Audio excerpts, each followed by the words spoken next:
നമസ്കാരം. പുതിയ ഒരു വീഡിയോയിലേക്ക് എൻ്റെ എല്ലാ സുഹൃത്തുക്കൾക്കും സ്വാഗതം. നമ്മൾ സാധാരണ യാത്രാ വീഡിയോകളാണ് ചെയ്യുന്നത്. എന്നാൽ ഇന്ന് വ്യത്യസ്തമായി അതായത് എൻ്റെ നാട്ടിൽ നടന്ന ഒരു ചെറിയ ഉത്സവത്തിൻ്റെ കാഴ്ചകളാണ് ഈ വീഡിയോയിൽ ഞാൻ നിങ്ങളുമായി പങ്കുവെക്കുന്നത്.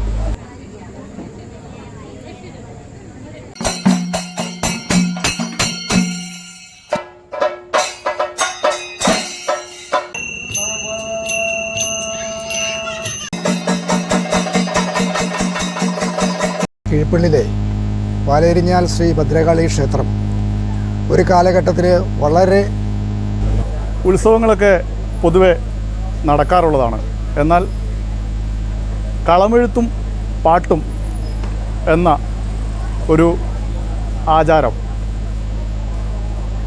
വളരെ വ്യത്യസ്തമായ ക്ഷേത്രങ്ങളിൽ കണ്ടുവരാറുള്ള ഒരു ആചാരമാണ്. അപ്പോൾ അതിൻ്റെ വിശേഷങ്ങളാണ് നമ്മൾ ഈ വീഡിയോയിൽ കാണുന്നത്. ഇതാണ് കീഴ്പള്ളി പാലരിഞ്ഞാൽ ശ്രീ ഭദ്രകാളി ക്ഷേത്രം. ഇവിടെ രാവിലെ പൊങ്കാല സമർപ്പണമൊക്കെ നടന്നിരുന്നു. അതിൻ്റെ ഭാഗമായി ആളുകൾ പരിസരമൊക്കെ വൃത്തിയാക്കിക്കൊണ്ടിരിക്കുന്നതേയുള്ളൂ. ഉച്ച കഴിഞ്ഞാണ് കളമെഴുത്തും പാട്ടുമെന്ന ചടങ്ങ് നടക്കുന്നത്.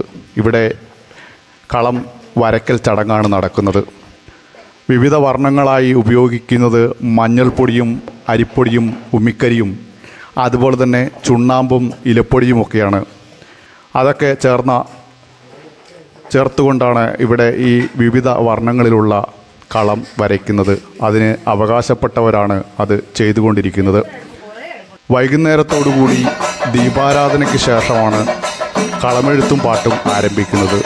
ഏതാണ്ട് ദീപാരാധന നടക്കുകയാണ് ക്ഷേത്രത്തിലിപ്പോൾ. അതിനുശേഷം കളമെഴുത്തും പാട്ടും ആരംഭിക്കുന്നതിന് മുൻപായി ഇവിടെ കളത്തിന് മുന്നിൽ ആളുകൾ ദക്ഷിണയർപ്പിക്കും. ദക്ഷിണയർപ്പിച്ച് പ്രാർത്ഥിക്കുന്ന കാഴ്ചകളാണ്. ഇപ്പോൾ നമുക്ക് ഈ വരച്ച കളത്തിൻ്റെ പൂർണ്ണമായ ഒരു രൂപം കാണുവാൻ സാധിക്കും. ഇങ്ങനെയാണ് കളത്തിൻ്റെ പൂർണ്ണമായ രൂപം. ക്ഷേത്രത്തിൽ പ്രാർത്ഥിക്കുന്ന ഭക്തരെയും ഈ അവസരത്തിൽ നമുക്ക് കാണാം.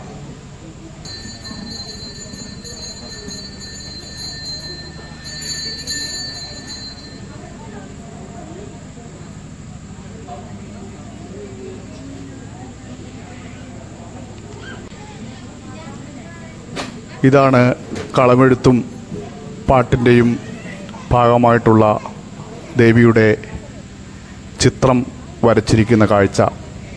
ധാരാളം ഭക്തജന്മാർ കളമെഴുത്തും പാട്ടും കാണുന്നതിനായി ക്ഷേത്ര സന്നിധിയിൽ എത്തിച്ചേർന്നിട്ടുണ്ട്.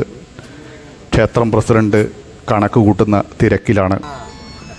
അടുത്ത എൻ്റെ സുഹൃത്തുക്കളായ പവിയേട്ടനും ഗംഗേട്ടനുമൊക്കെ കളമെഴുത്തും കാട്ടും കാണാൻ വന്നിട്ടുണ്ട്. ഈ ക്ഷേത്രത്തിലെ ഉത്സവത്തെക്കുറിച്ചും അതുപോലെ കളമെഴുത്തും പാട്ടും എന്ന വ്യത്യസ്തമായ ഈ ക്ഷേത്ര കലയെക്കുറിച്ചും പാലരിഞ്ഞാൽ ശ്രീ ഭദ്രകാളി ക്ഷേത്രത്തിൻ്റെ അതുപോലെ തന്നെ പാലരിഞ്ഞാൽ ശ്രീ മഹാദേവ ക്ഷേത്രത്തിൻ്റെയും പ്രസിഡൻ്റായിട്ടുള്ള ശ്രീ KN സോമൻ അവர்கள் ഇതുമായിട്ട് ബന്ധപ്പെട്ട കുറച്ച് കാര്യങ്ങൾ നമ്മുടെ ശ്രോതാക്കൾക്ക് വേണ്ടി, കാഴ്ചക്കാർക്ക് വേണ്ടി സംസാരിക്കും. അദ്ദേഹത്തിലേക്ക് പോകാം. എല്ലാ വർഷവും മേടം 7-നാണ് ഇവിടുത്തെ പ്രതിഷ്ഠാ ദിനം. അന്നേ ദിവസം ഈ പ്രദേശത്തില്ലാത്ത ഒരു ചടങ്ങായ കളമെഴുത്തും പാട്ടും എന്ന് പറയുന്നത് ഈ ദേവീക്ഷേത്ര സന്നിധിയിൽ നടന്നു വരികയാണ്. അതോടൊപ്പം തന്നെ പൊങ്കാല സമർപ്പണവും അന്നു മുതൽ ഈ ക്ഷേത്രത്തിൽ നടന്നു വരുന്നു. ഭാരതീയ പുരാണത്തിൽ ദേവാസുരന്മാർ തമ്മിലുള്ള യുദ്ധങ്ങൾ പലപ്പോഴും നടന്നിട്ടുണ്ട്. ദാരിക വധം എന്ന ഒരു ചടങ്ങ്, ദാരികൻ എന്ന് പറയുന്ന അസുരൻ ഭൂമിയിൽ ഒരുപാട് ദോഷങ്ങൾ ചെയ്തപ്പോൾ അദ്ദേഹത്തെ നിഗ്രഹിക്കുന്നതിന് വേണ്ടി ശിവഭഗവാന്റെ തൃക്കണ്ണിൽ നിന്നും ഉത്ഭവിച്ച ദേവി ആ ദാരികനുമായിട്ടുള്ള യുദ്ധത്തിൽ ദാരികനെ വധിക്കുന്ന ഭാവമാണ് ദേവിയുടെ കളമെഴുത്തും പാട്ടും എന്നുള്ളതുകൊണ്ട് ഉദ്ദേശിക്കുന്നത്. ആ ദാരിക നിഗ്രഹത്തിന് ശേഷം കോപം ശമിക്കാത്ത ദേവിയെ ആ കോപത്തിൽ നിന്ന് സാധാരണ നിലയിലേക്ക് കൊണ്ടുവരാൻ വേണ്ടി ഭഗവാൻ തന്നെ എങ്ങനെയാണ് ഈ ദേവിയുടെ രൂപം എന്ന് നാരദനോട് ചോദിക്കുകയും നാരദൻ ആ ദേവിയുടെ രൂപം വരച്ച് ഭഗവാനെ കാണിച്ചു കൊടുക്കുകയും ചെയ്യുന്ന ഒരു ചടങ്ങാണ് കളമെഴുത്തും പാട്ടും എന്നുള്ളതുകൊണ്ട് മഹാദേവൻ ഇടപെടുന്നതും ദേവിയുടെ രൂപം ആ ഭീകരാവസ്ഥയിൽ നിന്ന് മാറി സാധാരണ ഇതിലേക്ക് കൊണ്ടുവന്നുകൊണ്ട് ദേവി ജനങ്ങൾക്ക് അനുഗ്രഹം ചുരിയുന്ന ഒരവസ്ഥയിൽ എത്തിച്ച ഭാവമാണ് ഈ കളമെഴുത്തും പാട്ടും എന്നുള്ളതുകൊണ്ട് ഉദ്ദേശിക്കുന്നത്. ഈ പ്രദേശത്ത് ഈ ചടങ്ങ് ചെയ്യുന്നത് പുന്നാടുള്ള സതീശൻ കോമരം എന്ന് പറയുന്ന അദ്ദേഹമാണ്. ഈ 2-3 ജില്ലകളിൽ ഇങ്ങനെയുള്ള ചടങ്ങുകൾ കളമെഴുത്തും പാട്ടും നടത്തുന്നത് ആ കോമരം സതീശൻ കോമരം എന്ന അദ്ദേഹമാണ് ഇവിടെ വന്ന് ഈ ചടങ്ങുകൾ ചെയ്തുകൊണ്ടിരിക്കുന്നത്. ഈ പ്രദേശത്തെ അതിൻ്റെ അവകാശിയും അദ്ദേഹം തന്നെയാണ്. ഏതാണ്ട് 7 മണിയോടുകൂടി ചടങ്ങുകൾ ആരംഭിച്ചു.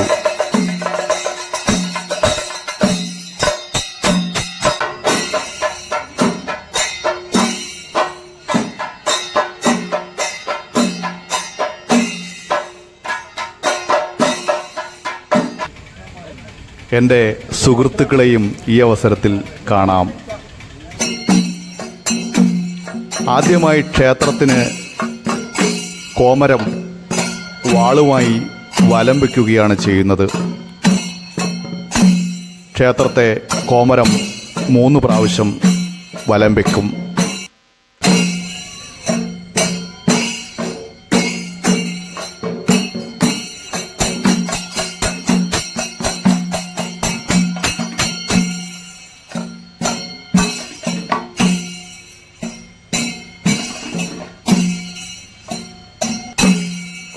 അതിനുശേഷം ക്ഷേത്രത്തിന്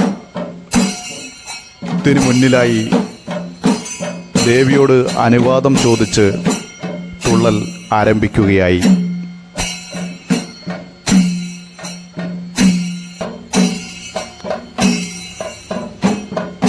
ഒരു പ്രത്യേക രീതിയിലുള്ള ചുവടുകൾ വെച്ചാണ് കോമരം ഈ ചടങ്ങ് നടത്തുന്നത്.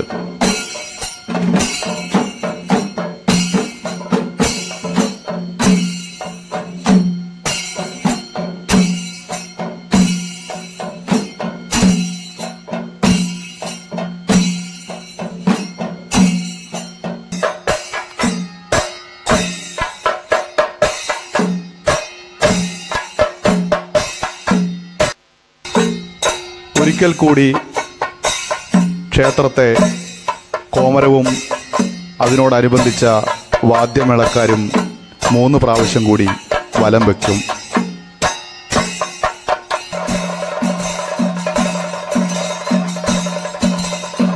മലബാർ പ്രദേശങ്ങളിൽ പൊതുവെ കളമെഴുത്തും പാട്ടുമെന്ന ചടങ്ങ് അങ്ങനെ നടത്താറില്ല. ഈ ക്ഷേത്രത്തിൽ കഴിഞ്ഞ 20 വർഷത്തോളമായി ഈ ചടങ്ങ് നടക്കുന്നുണ്ട്.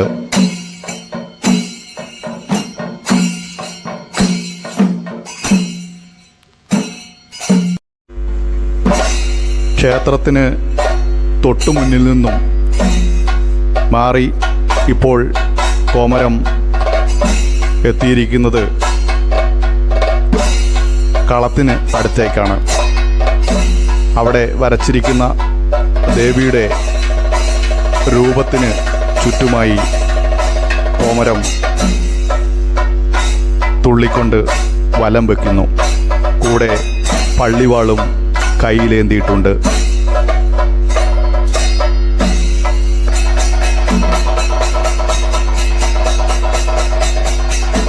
ദോഷ നിവാരണത്തിനും കാര്യവിജയത്തിനും ഐശ്വര്യ വർധനവിനുമൊക്കെയാണ് കളമെഴുത്തും പാട്ടും എന്ന ചടങ്ങ് നടത്തുന്നത് എന്നാണ് വിശ്വാസം. പുരാണത്തിൽ ദാരികാവധവുമായി ബന്ധപ്പെട്ടാണ് കളമെഴുത്തും പാട്ടിൻ്റെയും ആചാരം.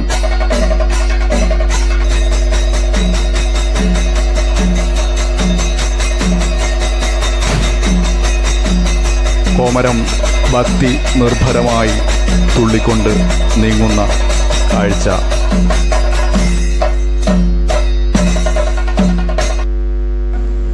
ഒരിടവേളയ്ക്ക് പിരിഞ്ഞപ്പോൾ മേൽശാന്തി അവിടെ പൂജകൾ ചെയ്യുന്ന കാഴ്ചയാണ് ഇപ്പോൾ. പൂജകൾക്ക് ശേഷം ഇങ്ങനെ ഒരു ആരതി നടക്കുന്നുണ്ട്. വിശ്വാസികൾ ആരതിയെ വണങ്ങുന്നു. അതിനുശേഷം ഇനി കളമെഴുത്തും പാട്ടിലെ പാട്ടിൻ്റെ ഭാഗമാണ് നടക്കുന്നത്. ഇദ്ദേഹമാണ് പാട്ട് പാടുന്നത്. പാട്ട് പാടുന്നതിനൊപ്പം തന്നെ കോമരം ഇപ്പോൾ കളത്തിന് അകത്തേക്കാണ് പ്രവേശിച്ചിരിക്കുന്നത്. അദ്ദേഹത്തിൻ്റെ തുള്ളലിൻ്റെ വേഗത വർദ്ധിച്ചിരിക്കുന്നതായും നമുക്ക് കാണുവാം.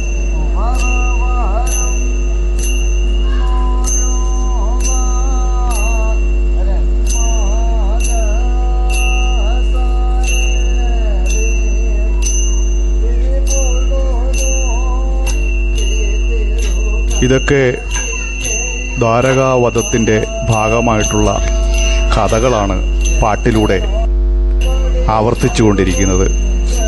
ഏതാണ്ട് കളത്തിൻ്റെ നടുഭാഗത്തേക്ക് തന്നെ കോമരം കയറിയിരിക്കുകയാണ്. തുള്ളലിൻ്റെ വേഗത തന്നെ വർദ്ധിച്ചിരിക്കുന്നു.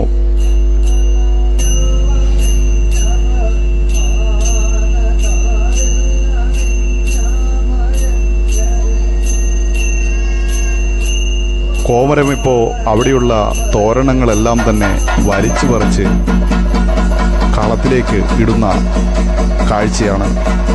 ഏതാണ്ട് കളമെഴുത്തും പാട്ടുമെന്ന ഈ ചടങ്ങിൻ്റെ അവസാന ഭാഗങ്ങളിലേക്കാണ് കടന്നിരിക്കുന്നത്.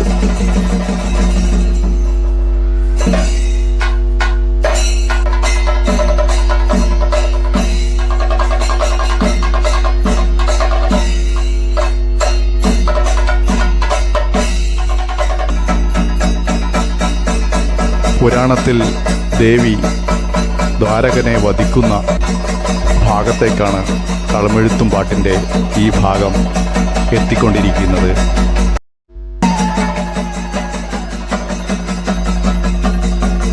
ദാരികാ വധം നടന്നിരിക്കുകയാണ്. കോമരം ഇപ്പോൾ ശ്രീകോവിലിൻ്റെ മുന്നിൽ പോയി പ്രാർത്ഥന നടത്തുകയാണ്.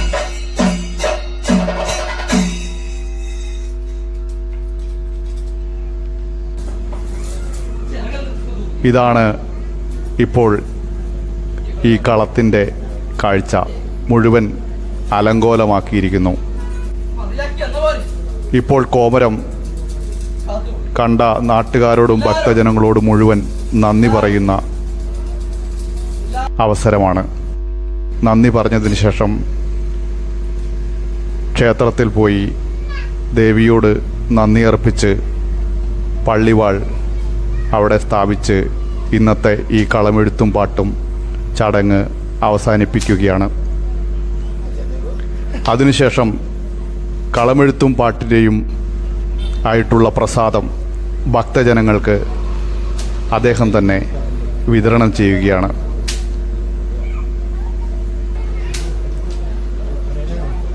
അപ്പോൾ ഈ കളമെഴുത്തും പാട്ടിൻ്റെയും വീഡിയോ കണ്ട എൻ്റെ എല്ലാ സുഹൃത്തുക്കൾക്കും നന്ദി ഈ അവസരത്തിൽ.